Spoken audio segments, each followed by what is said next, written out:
dalam-Mu, Yesusku. Pujian dari hatiku selalu di setiap waktuku, tiada pernah berubah kasih-Mu. Karya terbesar dalam hidupku, pengorbanan-Mu yang selamatkanku. Engkaulah harta yang tak ternilai, yang ku miliki dan ku hargai. Yesus, Engkau ku kagumi.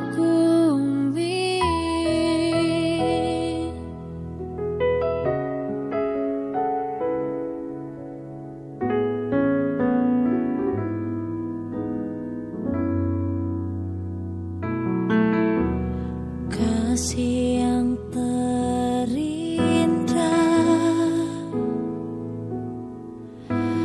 hati yang mulia, hanya ku temukan di dalam-Mu, Yesusku. Pujian dari hatiku selalu di setiap waktuku, tiada pernah berubah kasih-Mu. Karya terbesar dalam hidupku, pengorbanan-Mu yang selamatkanku. Engkaulah harta yang tak ternilai, yang ku miliki dan ku hargai. Yesus, Engkau ku kagumi.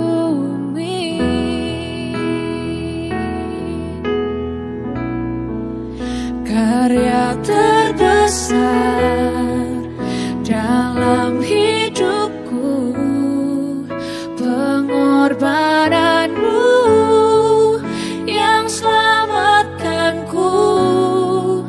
Engkaulah harta yang tak ternilai, yang ku miliki dan ku hargai.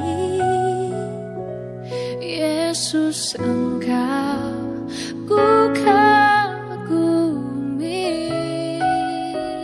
Yesus, Engkau ku kagumi.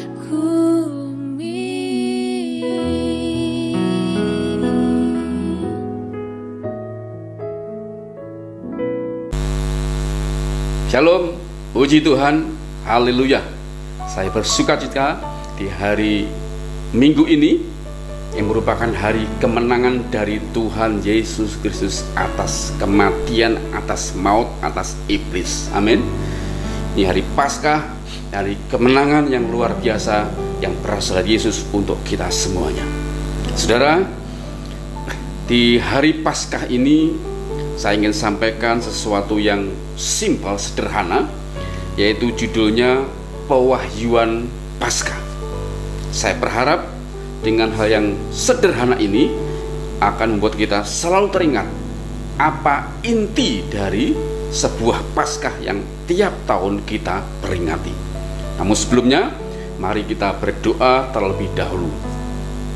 Allah Roh Kudus, kami siap ditaburi kebenaran-Mu, karena itu urapi setiap kami dengan roh hikmat dan pewahyuan, agar kebenaran ini membawa kami memiliki cara pandang yang benar mengapa kami merayakan Paskah setiap tahunnya. Kami bergantung pada anugerah-Mu di dalam dan demi nama-Mu Tuhan Yesus Kristus. Kami terima kebenaran dengan hati mengucap syukur. Haleluya. Amin. Puji Tuhan, saudara.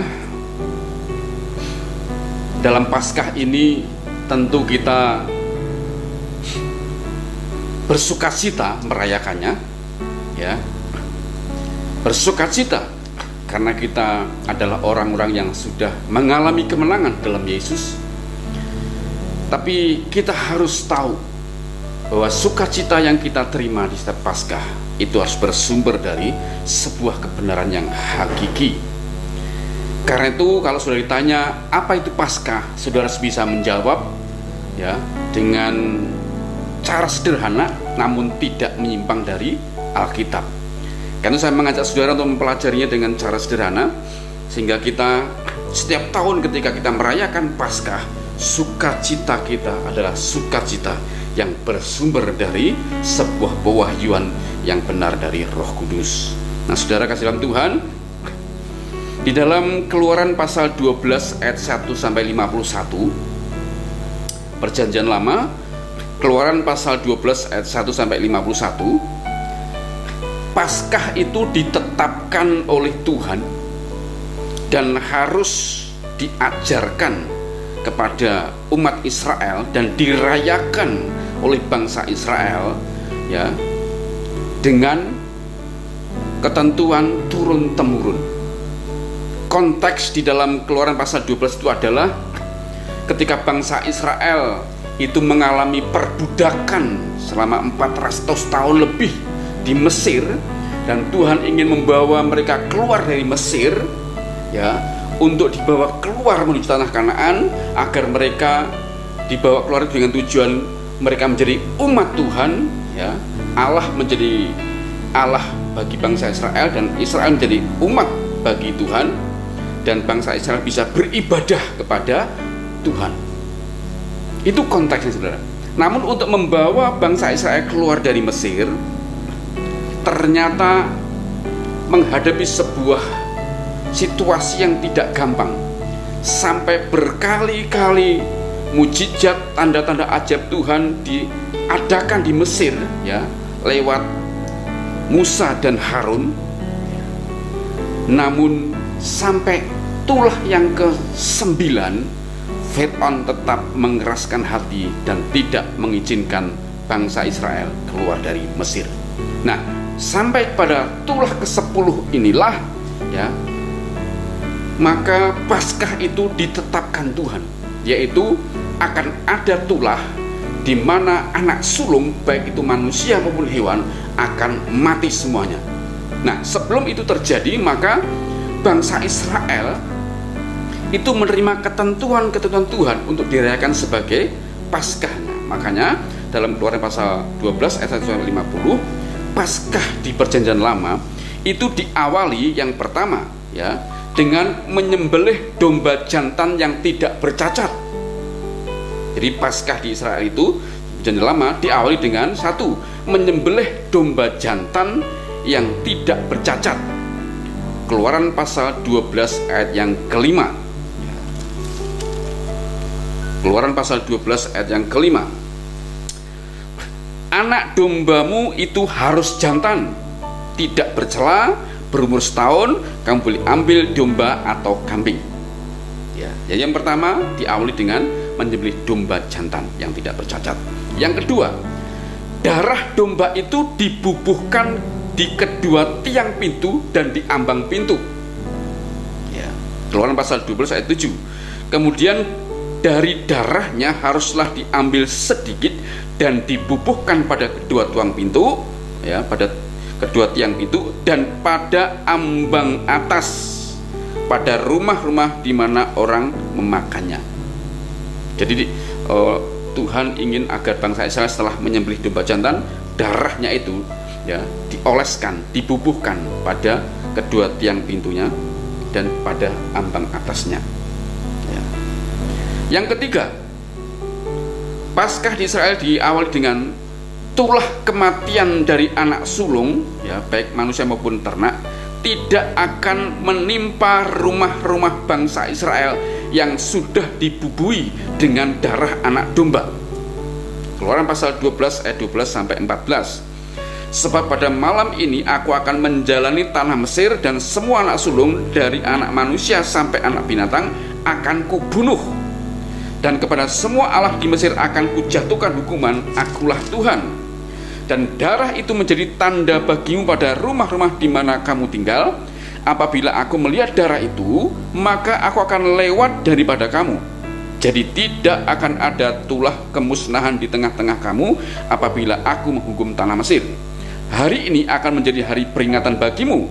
Kamu harus merayakannya sebagai hari raya bagi Tuhan turun-temurun. Kamu harus merayakannya sebagai ketetapan untuk selamanya.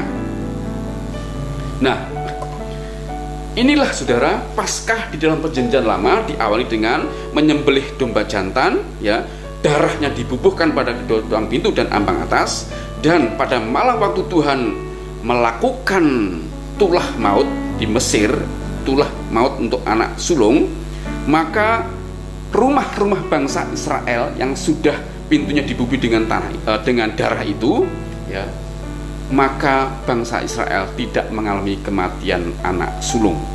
Ya. Dari situlah ditetapkan Tuhan, Paskah harus dirayakan bangsa Israel selama-lamanya turun-temurun.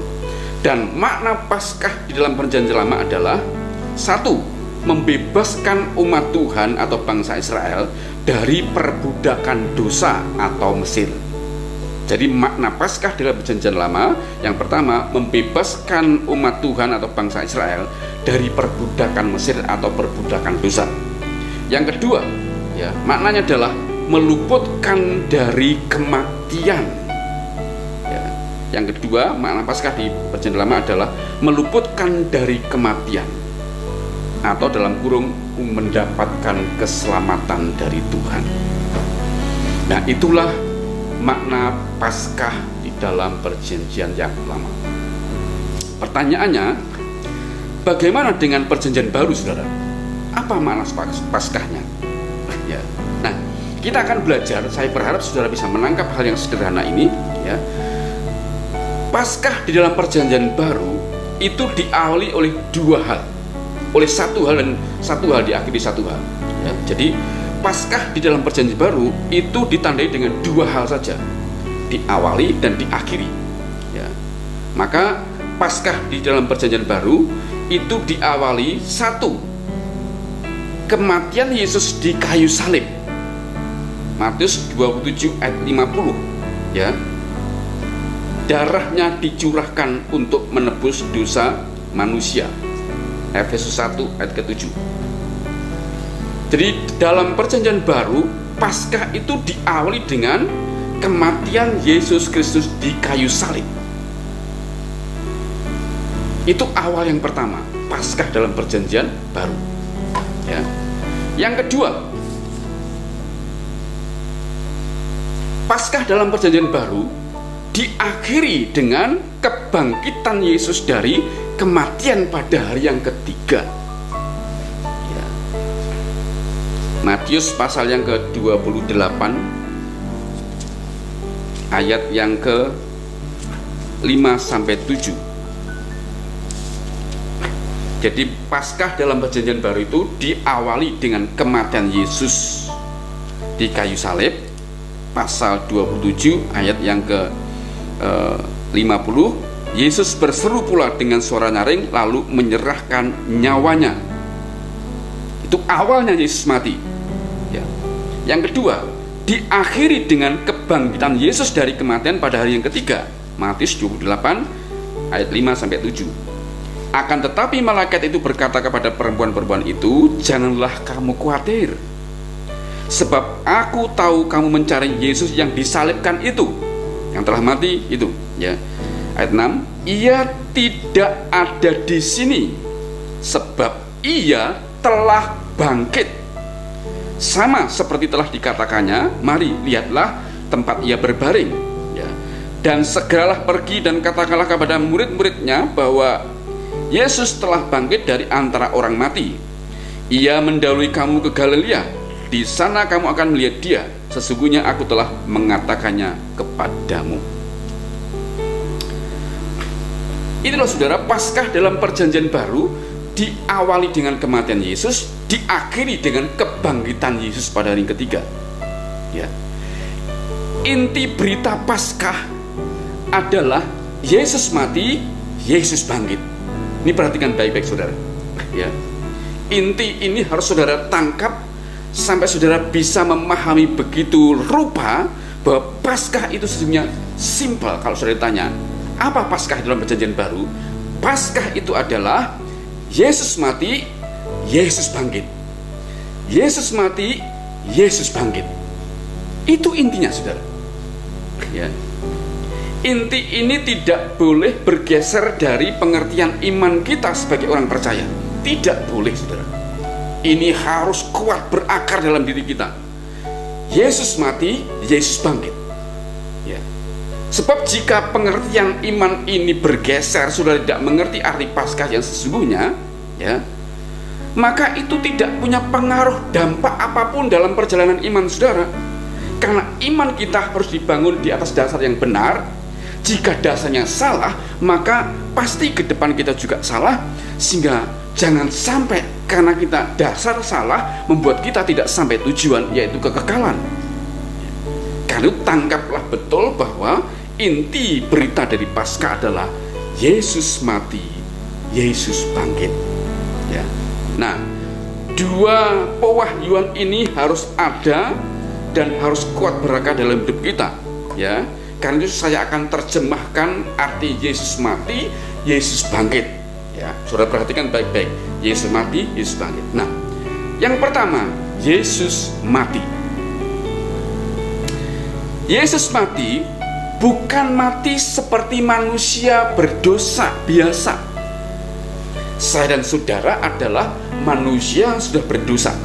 Jika kita mati, maka kematian kita, ini tanpa Yesus ya, kematian kita sebagai manusia berdosa itu membawa kodrat dosa sekaligus perbuatan dosa, di mana kematian itu ya kita membawanya untuk nanti suatu hari kalau kita dibangkitkan akan mempertanggungjawabkan semua dosa kita. Itu kematian kita di luar Yesus ya. Nah, kematian Yesus bukanlah kematian sebagai manusia yang berdosa. Jadi Yesus itu ya mati bukan sebagai manusia berdosa, tapi mati karena manusia berdosa. Itu bedanya saudara. Makanya saya akan bacakan buat saudara agar saudara mengerti. Roma pasal yang ke-6 ayat yang ke-10 berkata demikian ya. Sebab kematiannya adalah kematian terhadap dosa, satu kali untuk selama-lamanya, dan kehidupannya adalah kehidupan bagi Allah. Jadi perhatikan baik-baik saudara. Kematian Yesus itu bukan sebagai manusia berdosa dengan kodrat dosa dan perbuatan dosanya, namun Yesus mati sebagai manusia ya karena dosa manusia. Jadi beda sekali saudara. Yesus mati bukan sebagai manusia berdosa, tapi Yesus mati karena dosanya manusia.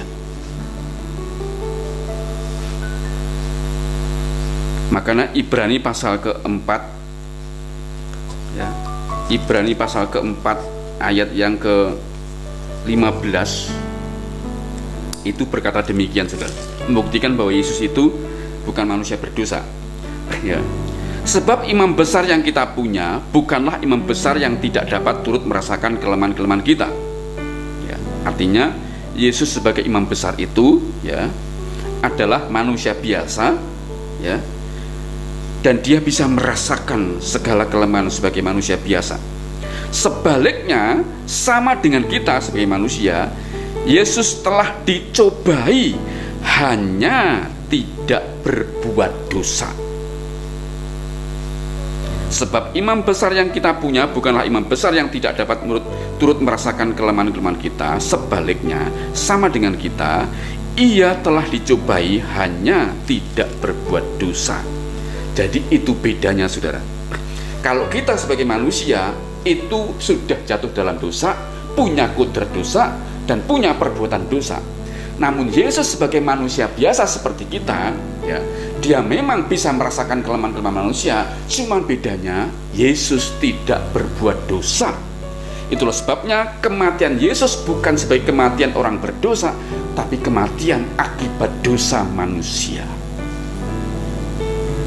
Jadi yang pertama, Yesus mati, pengertiannya seperti itu. Yang kedua, Yesus mati untuk mengalami hukuman yang seharusnya diterima semua manusia berdosa.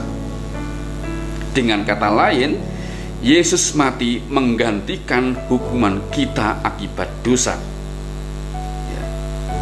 1 Korintus pasal 15 ayat yang ketiga. Firman Tuhan berkata demikian.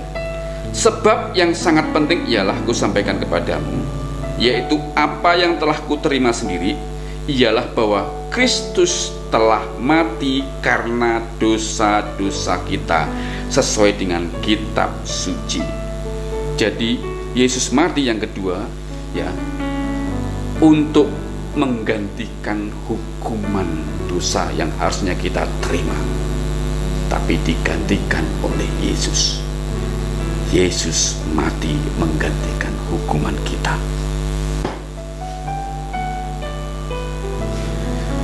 Pahami dulu, saudara. Yesus mati sudah ada dua pengertian. Yesus mati bukan sebagai manusia berdosa, tapi Yesus mati karena dosa manusia. Yang kedua, Yesus mati itu menggantikan hukuman yang harusnya kita terima, tapi digantikan oleh Dia. Yang ketiga, Yesus mati itu untuk mendamaikan hubungan antara Allah dan manusia yang sudah terputus akibat dosa. Yang ketiga, perhatikan, Yesus mati itu untuk mendamaikan hubungan antara Allah dan manusia yang terputus akibat dosa. Makanya di dalam Matius pasal yang ke-27 ayat 51 dikatakan, dan lihatlah tabir bait suci terbelah dua dari atas sampai ke bawah, dan terjadilah gempa bumi dan bukit-bukit batu terbelah, ya. Dan lihatlah tabir bait suci terbelah dua dari atas sampai ke bawah. Saya akan bacakan untuk lebih menekankan ini, Roma pasal ke-5 ayat yang ke-10. Firman Tuhan berkata demikian. Sebab jikalau kita ketika masih seteru, ya, artinya kita menjadi seteru Allah atau hidup kita terpisah dengan Allah, diperdamaikan dengan Allah oleh kematian anaknya, lebih-lebih kita yang sekarang telah diperdamaikan pasti akan diselamatkan oleh hidupnya. Jadi perhatikan ayat 10, saudara. Sebab jikalau kita ketika kita masih menjadi seteru Allah, musuh Allah, ya, karena dosa-dosa kita, ya, diperdamaikan dengan Allah oleh kematian anaknya. Jadi Yesus mati yang ketiga itu untuk mendamaikan hubungan antara Allah dan manusia yang sudah terputus akibat dosa. Makanya ketika Yesus mati ditandai dengan robeknya tirai bait Allah dari atas sampai ke bawah. Kita tahu tirai itu, ya, membatasi antara ruang kudus dan ruang maha kudus. Ruang maha kudus itu merupakan ruang di mana Allah hadir. Tidak semua orang bisa masuk di ruang maha kudus. Itu hanya oleh imam besar, dan itu pun 1 tahun sekali lewat undi. Jadi yang bisa bertemu dengan Tuhan itu hanyalah imam besar setahun sekali. Itu pun jika imam besar diperkenan, ya, artinya memenuhi syarat, sehingga waktu dia bertemu di ruang maha kudus itu tidak mati. Jika imam besar itu tidak memenuhi syarat, maka di ruang maha kudus itu imam besar dibunuh oleh hadirat Tuhan karena tidak kudus. Nah, oleh kematian Yesus, ruang yang memisahkan ruang kudus dan maha kudus ini dirobek. Ya. Artinya apa, saudara? Semua syarat untuk bertemu dengan Allah, semua syarat untuk berkomunikasi dengan Allah, semua liturgi untuk berkomunikasi dengan Allah, semua itu dihapuskan oleh kematian Yesus, sehingga kematian Yesus itu memperdamaikan hubungan antara manusia dan Allah sudah terputus akibat dosa, menjadi hubungan yang dipulihkan tanpa syarat, tanpa ritual, tanpa banyak hal harus dilalui. Namun kematian Yesus langsung menghubungkan manusia dan Allah itu tersambung hubungnya, diperdamaikan kembali, terhubung kembali. Jadi perhatikan baik-baik, saudara. Yesus mati, yang pertama kematiannya bukan karena Yesus berdosa, namun karena akibat dosa manusia. Yang kedua, Yesus mati untuk menghentikan hukuman akibat dosa. Ya, harusnya kita yang dihukum, tapi Yesus menghentikan. Yang ketiga, Yesus mati untuk memperdamaikan hubungan kita dengan Tuhan yang terputus akibat dosa menjadi pulih, tersambung kembali. Ya. Yang keempat terakhir, Yesus mati untuk mengalahkan iblis dan maut. Jadi Yesus waktu mati itu, ya, kematiannya, darahnya itu untuk mengalahkan iblis dan maut. Maka saya baca di dalam Ibrani pasal 2, Ibrani pasal 2 ayat ke-14, firman Tuhan berkata, karena anak-anak itu adalah anak-anak dari darah dan daging, maka ia yang besar Tuhan juga menjadi sama dengan mereka dan mendapat bagian dalam keadaan mereka, supaya oleh kematiannya, kematian Yesus, ya, Yesus memusnahkan dia, yaitu iblis yang berkuasa atas maut. Jadi kematian Yesus yang keempat itu untuk mengalahkan iblis dan maut. Dan itu ditegaskan dalam Wahyu pasal 12 ayat 11. Wahyu 12 ayat 11 dikatakan, dan oleh darah anak domba kita mengalahkan para pendakwa atau iblis.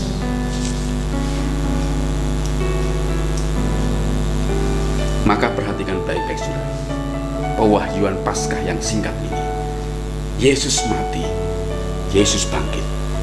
Yesus mati, pengertiannya adalah Yesus mati sebagai manusia yang tidak berdosa, tapi mati karena dosa manusia. Yesus mati itu untuk menggantikan hukuman manusia yang harusnya dihukum. Yesus mati untuk memperdamaikan hubungan antara manusia yang sudah terputus dengan Allah menjadi dipulihkan. Yesus mati itu untuk mengalahkan iblis dan sengat maut atau sengat kematian. Jadi saudara dan saya harus mengerti intinya pewahyuan ini. Yesus mati, Yesus bangkit. Nah sekarang bagian terakhir, bagian kedua. Kalau Yesus mati pengertian sudah ada, sudah saya jelaskan. Yang kedua, Yesus bangkit. Ya. Saya akan baca lebih dahulu di dalam 1 Korintus pasal yang ke-15. 1 Korintus pasal yang ke-15 ayat 17 berkata demikian. Dan jika Kristus tidak dibangkitkan, maka sia-sialah kepercayaan kamu dan kamu masih hidup di dalam dosamu. Ya. Jika Kristus tidak dibangkitkan, maka sia-sialah kepercayaan kamu dan kamu masih hidup di dalam dosamu. Maka di ayat yang ke-32 dikatakan, ya, jika orang mati tidak dibangkitkan, ya, karena Yesus tidak dibangkitkan, maka marilah kita makan dan minum sebab besok kita mati. Itu artinya apa, saudara? Yesus dijamin oleh firman Tuhan, oleh perkataan Tuhan, bahwa Yesus itu bangkit. Sebab kalau Yesus itu tidak bangkit, maka firman Tuhan berkata sia-sia iman kita kepada Yesus, dan tentu kita masih hidup di dalam dosa. Maka firman Tuhan tadi juga berkata Kalau memang Yesus tidak dibangkitkan, berarti kita tidak memperoleh kebangkitan Yesus juga. Untuk apa kita percaya pada Yesus? Lebih baik mari kita makan dan minum, sebab besok kita mati, selesai. Namun kita bersyukur faktanya bahwa Alkitab menjamin Yesus itu bangkit, sehingga iman kita tidak sia-sia. Karena itu pengertian Yesus bangkit, ya, yang pertama perhatikan baik-baik. Yesus bangkit untuk mengalahkan maut dan memberi kemenangan atas maut bagi setiap orang percaya. 1 Korintus pasal 15 ayat 54 sampai 57 berkata demikian, ya. Dan sesudah yang dapat binasa ini mengenakan yang tidak dapat binasa, dan yang dapat mati ini mengenakan yang tidak dapat mati, maka akan genaplah firman Tuhan yang tertulis, maut telah ditelan dalam kemenangan. Hai maut, di manakah kemenanganmu? Hai maut, di manakah sengatmu? Sengat maut ialah dosa, dan kuasa dosa ialah hukum Taurat. Ayat 57, tetapi syukur kepada Allah yang telah memberikan kepada kita kemenangan oleh Yesus Kristus Tuhan kita. Jadi Yesus bangkit, pengertian pertama adalah Yesus bangkit untuk mengalahkan maut dan memberikan kemenangan atas maut bagi setiap orang yang percaya. Maut itu mengerikan, saudara. Maut itu tidak berarti orang hidup mati, ya. Maut bukan bicara kematian orang hidup lalu mati. Itu bukan maut, ya. Tapi yang dimaksud maut sini adalah, ya, orang yang mati di dunia ini, gitu ya. Ini kematian pertama, saudara. Semua nanti orang percaya dan orang nggak percaya itu akan dibangkitkan, ya. Namun bedanya adalah orang percaya waktu dibangkitkan, ya, dia menerima kebangkitan Yesus Kristus. Perhatikan, waktu orang percaya dibangkitkan, dia menerima kebangkitan Yesus Kristus. Kenapa? Karena Yesus bangkit, maka setiap orang percaya juga akan mengalami kebangkitan. Dan kebangkitan Yesus itu mengalahkan maut, mengalahkan kematian kekal, ya. Makanya setiap orang yang dibangkitkan dalam Yesus itu mengalami kehidupan kekal, karena kebangkitannya bukan untuk dihakimi, ya, namun kebangkitannya adalah untuk menerima kehidupan kekal. Nah, orang yang tidak percaya kepada Yesus mati pertama di dunia, lalu dibangkitkan bukan oleh kebangkitan Yesus, tapi kebangkitan orang mati, ya. Namun kebangkitannya ini untuk menerima pengadilan, penghukuman, ya. Kemudian dimasukkan di dalam lautan api. Nah, lautan api inilah yang disebut dengan kematian yang kedua. Nanti akan saya bacakan ayatnya, saudara. Jadi Yesus bangkit, yang pertama pengertian adalah Yesus mengalahkan maut, ya. Maut sini pengertian adalah kematian kedua, ya. Dan memberikan kemenangan buat kita orang percaya, ya. Memberikan kemenangan atas maut itu. Kita tidak dihakimi untuk masuk dalam kematian kedua. Yang kedua, ya, Yesus bangkit agar kita mendapat kuasa kebangkitannya juga. Ya, tadi sudah saya singgung yang pertama. Kedua, Yesus bangkit agar kita juga mendapat kuasa kebangkitannya, ya. Atau Yesus bangkit agar kita juga dibangkitkan bersama-sama dengan Dia. Untuk apa? Untuk memperoleh hidup yang kekal. Jadi kalau yang pertama, Yesus bangkit itu artinya Yesus mengalahkan maut, mengalahkan kematian kedua, ya. Yang kedua, Yesus bangkit agar kita juga mendapatkan kuasa kebangkitan Yesus. Untuk apa? Untuk menerima hidup yang kekal.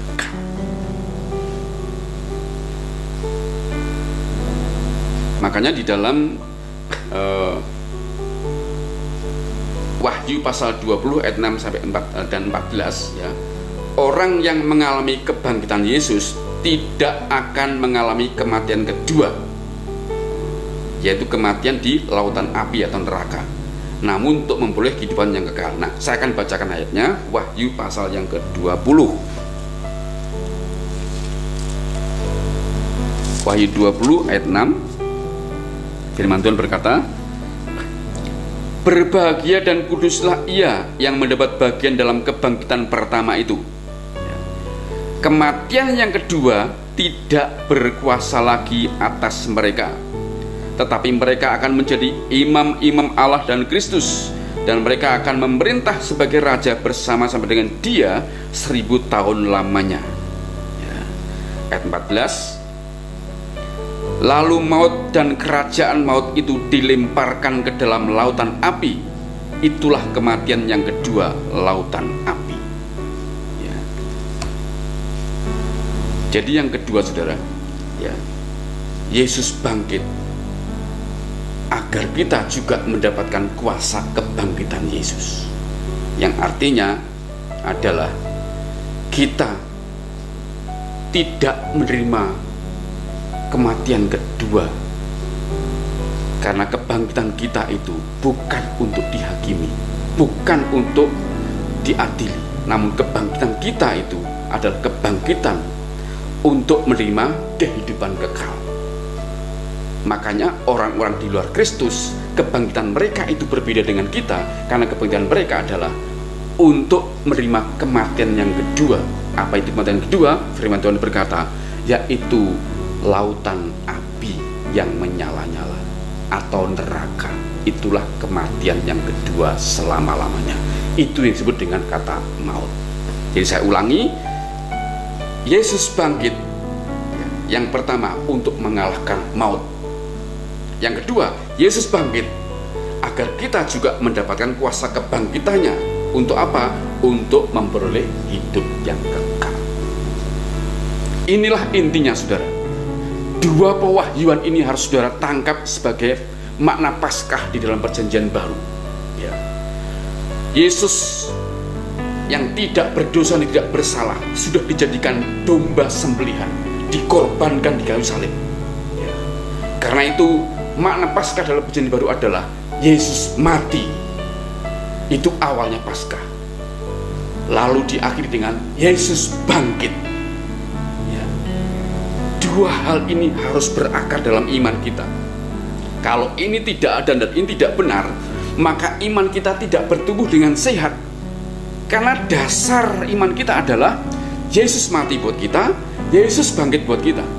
Yesus mati, Yesus bangkit buat kita, itu harus ada dalam hidup kita dan harus kita rayakan setiap tahun dengan cara yang benar, dengan makna yang benar, sehingga pewahyuan yang sederhana ini akan selalu mewarnai perjalanan iman kita ke depan. Ya. Makanya berita ini harus saudara dengar dan saudara resapi dengan benar, saudara. Ya. Yesus mati, Yesus bangkit. Itulah makna Paskah hari ini. Ini pewahyuan yang sederhana yang harus berakar betul dalam iman kita. Sebab dengan pewahyuan yang benar ini, waktu kita merayakan Paskah, kita bisa memahami betapa hidup kita ini sesungguhnya berakhir dalam kematian kedua atau lautan api. Namun karena Yesus sudah rela menjadi manusia, mati buat kita, dan kematiannya itu mengalahkan maut, mengalahkan sengat maut, maka Yesus bangkit memberikan kemenangan dan menyediakan kehidupan kekal buat kita. Itulah makna yang sebenarnya, saudara. Karena itu di awal minggu ini kita akan kembali mengambil tubuh dan darah Tuhan, sehingga makna Paskah ini akan selalu melekat di dalam setiap perjamuan kudus. Nah, dalam perjamuan kudus selalu diingatkan dua hal ini: Yesus mati dan Yesus memberikan kehidupan kekal kepada kita setelah Yesus bangkit. Amin untuk firman Tuhan. Mari kita siapkan hati kita untuk menerima tubuh dan darahnya. Dan terlebih dulu mari kita akan berdoa bersama-sama.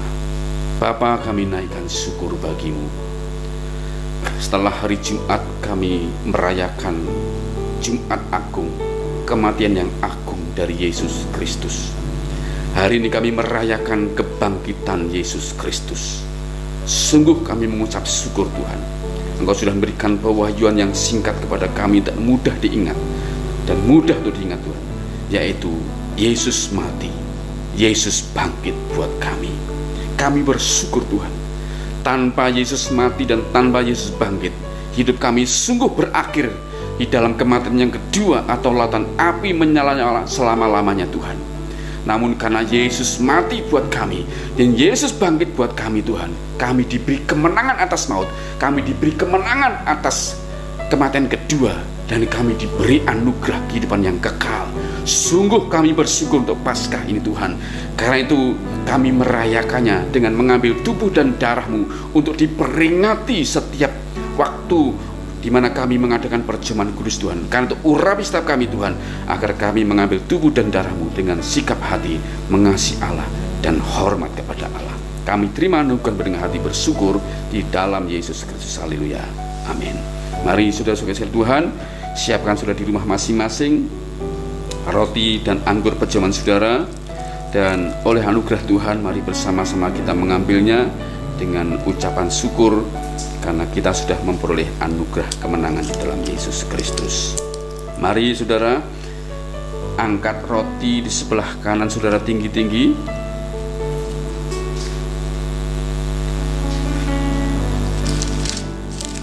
Dan marilah kita menerimanya dengan mendasari firman Tuhan yang saya akan bacakan buat saudara semuanya. Mari arahkan hati saudara kepada Tuhan Yesus Kristus di kayu salib yang sudah rela mengorbankan dirinya demi kita.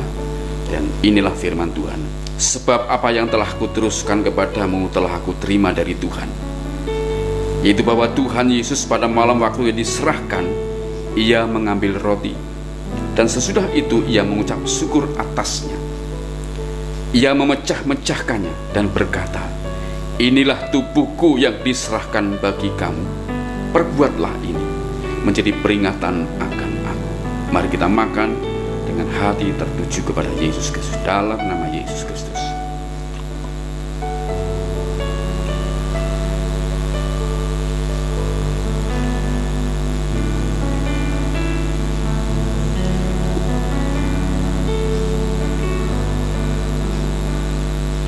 Mari angkat cawan sebelah kanan tinggi-tinggi, arahkan hati pula kepada Tuhan, dan mari kita dengar firman Tuhan. Demikian juga Yesus mengambil cawan sesudah makan lalu berkata, cawan ini adalah perjanjian baru yang dimeteraikan oleh darahku. Perbuatlah ini setiap kali kamu meminumnya, menjadi peringatan akan aku. Mari kita minum dengan hati mengucap syukur di dalam nama Yesus.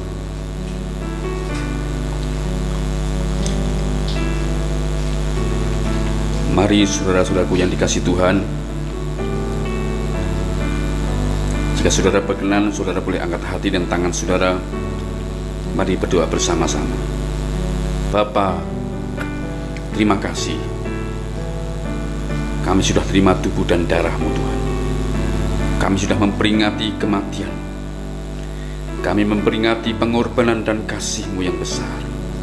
Kami bersyukur Tuhan, dan saat ini kami merayakannya dalam Paskah, di mana Engkau sudah memberikan pewahyuan yang mudah dimengerti kepada kami Tuhan.